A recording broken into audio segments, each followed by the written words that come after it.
Səmənini hazırlamaq üçün öncə qablarımızın altını, hansı qablardakı səmənini hazırlayırıq, kiçik dəliklər açırıq, bir-iki dənə, hava keçirtməsi üçün. Yəni, çox da sərt, belə deyək, basmamaq lazımdır. Amma balaca deşiklər olması lazımdır ki, suyu süzülsün və altı çürüməsin. Əks halda səmənin altı çürüyə bilər.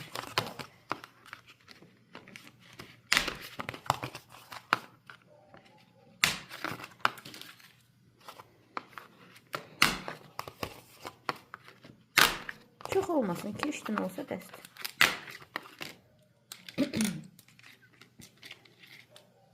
Keçən dəfə sizə səməninin hazırlanması qaydası ilə tanış etmişdik və səmənimiz üçün hazırladığımız buğdanı cücərməyə qoymuşduq. Artıq buğdalarımız cücərib, biz indi onları qablara paylaşdıracağıq. Öncədən göstərdiyimiz kimi qablarımızın altına kiçik-kiçik deşiklər açmalıyıq ki, səmənimizin altı çürüməsin. Və beləcə səmənimizin buğdasını qablara yayırıq.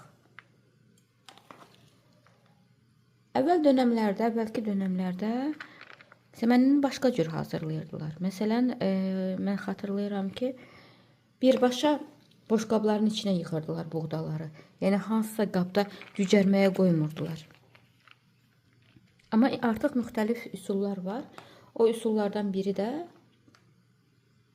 buğdaları cücərdəndən sonra qablara yığmaqdır. Biz də bu dəfə yeni üsulu həyata keçirdik. Yəni, buğdalar cücərəndən sonra həmin o buğdaları qablara yığırıq.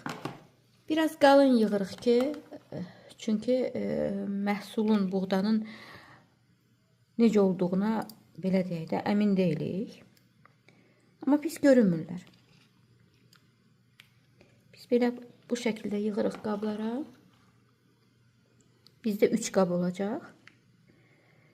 Biz ailə sayına görə qoyuruq səmənini.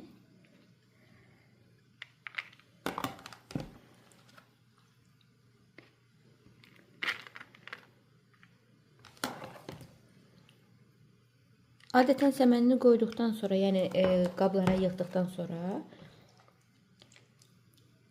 onun daha yaxşı cücərməsi üçün pəncərə qabağı olan yerlərə qoymaq lazımdır ki, daha tez cücərsin.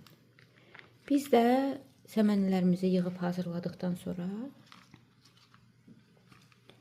pəncərə qabağı olan bir yerə qoyacağıq və prosesi zaman keçdikcə, hər çərşənbə nə qədər artırsa, sizə göstərəcəyik.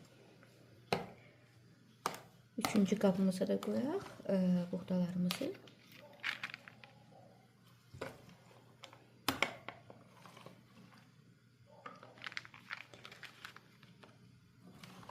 Mütəxəssislərin fikrincə, sonradan bu səmənini, bilirsiniz də, biz buğdağı suyun içində bir 3-4 gün saxlamışıq cücərməsi üçün. Mütəxəssislərin fikrincə, səmənini atmaq olmaz. Biz çox zaman qarşılaşırıq ki, Novruz bayramından sonra hər kəs səmənisini zibil qabına atır. Və yaxud dəfələrlə görmüşəm. Yolun ortasına səməni atıblar. Və yaxud zibil qabının yanına gətirib qoyublar. Olmaz bunu eləmək. Kim bacarırsa, səməni halvası eləməlidir. Bacarmayanlar isə səmənini ya axar suya verməlidirlər, ya heyvanların yeməsi üçün, belə deyək, quşların yeməsi üçün xırda-xırda doğrayıb ağacların altına qoymalıdırlar. Əks halda səməni buğdadan olduğu üçün günahdır onu atmaq. Yəni, ayaq altına atmaq və yaxud zibil qablarına, digər məişət tullantıları ilə bərabər atmaq günahdır. Yəni, mütəxəssislər belə deyir.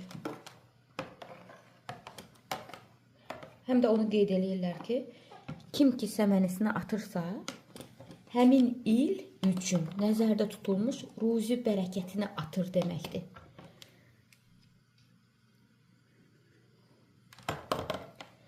İndi isə biz öncədən hazırladığımız cunanı gördüyünüz kimi yaş eləyərək suya batırırıq və səmənlərimizin üzərinə salırıq.